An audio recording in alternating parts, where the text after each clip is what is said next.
You know, I was thinking about this the other day, and the shovel was actually a groundbreaking invention. I'm getting old. Perfect.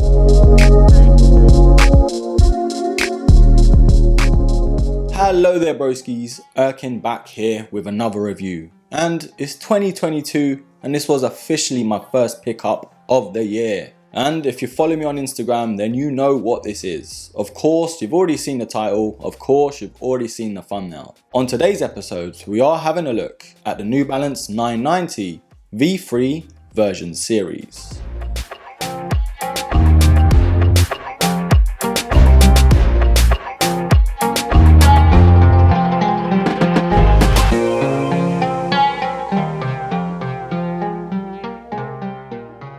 So towards the end of last year, I was sort of reflecting on my sneaker collection and what I want to do differently this year. And my top priority is sort of to diversify my collection and get things I don't normally have. And yeah, don't get me wrong, I've got a couple New Balances in the collection, but I've never owned a 990. Although I've known for years the New Balance 990 series is their staple line, I've never really looked into them as much as now. But I've done a lot of research, I've had a look into all the ones that I did like the look of, and this one is the one I chose. We are going to talk on the reasons why I purchased this pair in particular, but first let's take a look at the box. Now this being the version series to the 990 V3, it comes in this special limited edition box. Of course, we've got the New Balance branding with the made branding there too, which signifies this was made in the US. And if you don't know, the made in US and made in UK versions are more premium in terms of their materials. That's why the prices are so high. Now, other than this different box, it does come with this dust bag in this nice, clean, sort of velvet type material, I'm gonna say, in New Balance's signature grey. But it does say on the actual dust bag, New Balance 990 V Series. Now there's also a picture of the AML clock tower, which is of course New Balance's headquarters in Massachusetts. Now at the bottom, it has the 990s timeline, if you will. So the V1 of course was established in 1982, and then the V2 was in 1998. And the V3, which of course is this model, was brought out in 2012, and then the V4 in 2016. Now the V6 isn't that far away, but the V5 I believe came out in 2019. But finishing up on the box, the label does read M990VS3. And of course, this is a UK size 9. Now other than the dust bag, another nice touch is that these come with 3 spare sets of laces as well. Yes, you heard it, 3. There's red, a lighter grey and a darker charcoal grey as well. But in my opinion, I think the white just makes this sneaker pop. Now this statement might be strong, but in my opinion, it's actually true. No other brand, no other sneaker company does grey shoes like New Balance. And this is one of the reasons why I chose this silhouette. There's nothing like a grey 990. Now in the UK, these do retail at £230. Because they're made in the US, they're a lot cheaper over there in America, I believe for $170. So I guess we got the short straw there. I managed to pick these up actually under retail from S&S, and I picked these up for about £189. I don't know whether it's a glitch in the system, but I wasn't going to hesitate. I added straight to cart. And I get it, it's still so expensive for a sneaker, especially for a New Balance. But there's a lot of reasons why that price, for me, is pretty justified. Now the version series pack does of course celebrate the 40th anniversary to the 990. Up until the V4s, they all got a limited edition version series of the grey colorway. And it's a nice touch to see, that little hint of red just makes it pop so much. Some people might not like it, but I guess they can just grab a GR pair. But of course, different strokes for different blokes. Now I do believe in the UK these have only been out about a month or so now, but I know that America got these pretty early. And it kind of makes sense, you know, a made in the US sneaker comes out over there early. I'm not sour, you are. But remember kids, sour grapes make bad wine. Well, I don't actually know, because I don't really drink wine. Do sour grapes make bad wine? I've been saying that saying for years.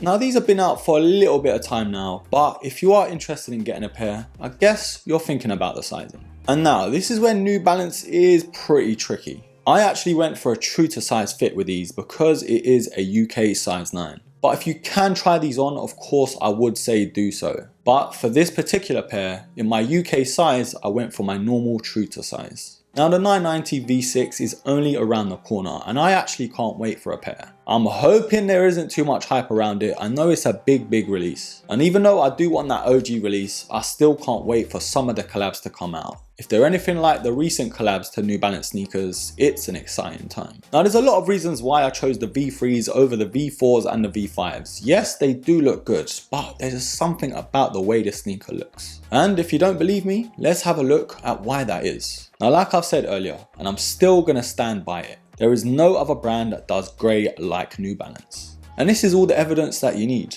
Of course we've got the blends of suede, mesh and nubuck all over this sneaker. And if you're talking about price, of course the materials are what make it up. But of course we've got the version 3 series tag in that red, which makes this sneaker pop. And then we've got the N logos on both sides, which of course is reflective. And speaking of reflective panels, there are more hints of 3M all over this sneaker. And I love 3M on a sneaker, so there's more brownie points there. Now the toe box of course is mesh and it adds a lot more flexibility to the sneaker. Now the lacing, like I mentioned earlier, it does come with spare sets of laces, but for me, the white makes this sneaker look so damn good. Now of course you've got that optimal control tag which keeps the tongue more in place as well. And on top of this mesh tongue, you've sort of got that honeycomb waffle look with the New Balance USA branding on top. And then on the insole, you've got that same clock tower that we did have on the dust bag. And it also does read New Balance version series 990V3 established 2012. Now at the back, there are some subtle hints as well, which I really like. It's got that reflective panel just on top of the heel counter, which says made in USA with that square New Balance logo in red. Now we've got the suede panel there again, and the brush strokes on here are sensational. Now we've got the 990 in that metallic print on the lateral side there too. And on that TPU heel stabilizer, we have the New Balance brand in there as well. Now making our way to this midsole, and this is one of the reasons why this sneaker is so popular. Of course New Balance are known for its comfort, and this sneaker doesn't disappoint. And we have the end cap technology, which is somewhat responsible for how comfortable this sneaker is. And towards the back, it's in that sort of two-tone grey look, and the forefoot is of course in white. Now the outsole does have the New Balance branding at the back and the traction panels towards the forefoot as well. And what looks really cool is that carbon fiber plate in the middle, which apparently is to help with stabilization and comfort. Right broskies, what are we thinking so far? Comment down below. Now we have come to my favorite part of the video, where of course I have to decide whether these bad boys are a buy or a buy. So as New Balance are slowly starting to sway people, and I'm included in that as well, I've been more of a fan of New Balance at a distance. It's only the past couple years or so where I thought, you know what, they're starting to switch it up. And then of course, over time your taste sort of changes, and I'm sort of transitioning as well. I'm steering more towards comfort and of course how they look, but more so comfort. But of course, if they're looking good, that's more of a bonus. Now the 990 series, in my opinion, is the creme de la creme when it comes to New Balance sneakers. The V5s and the V4s do look so good, don't get me wrong. But the V3s for me just edge it a little bit. I think the V4s in the version series does come out in a couple days here in the UK. And I'm sort of weighing up the options whether to get those as well. But I'm so happy with the V3s. A great comfortable sneaker. The hints of red with the greys just make it look 10 times as good. And if you're wanting to wear these all day long, you have nada to worry about, broskies. Nada. So much to like about this sneaker. The only sort of nitpick I can have, and it's such a nitpick, trust me, the littlest of things, it's just how padded the tongue actually is. You really have to get used to it, but it's no big deal. Yes, the price might put you off, but remember, these sneakers are built to last for years. So I guess you could call it an investment. But anyways, of course, you know where this is going. These are an absolute buy. There's no other way around it. A great addition to my collection, and I'm so glad I got these even under retail as well. But I'm interested to know what you think. Are you a fan of New Balance in general? Are you a fan of the 990 line? Leave it all down below and I will be pinning the best comment.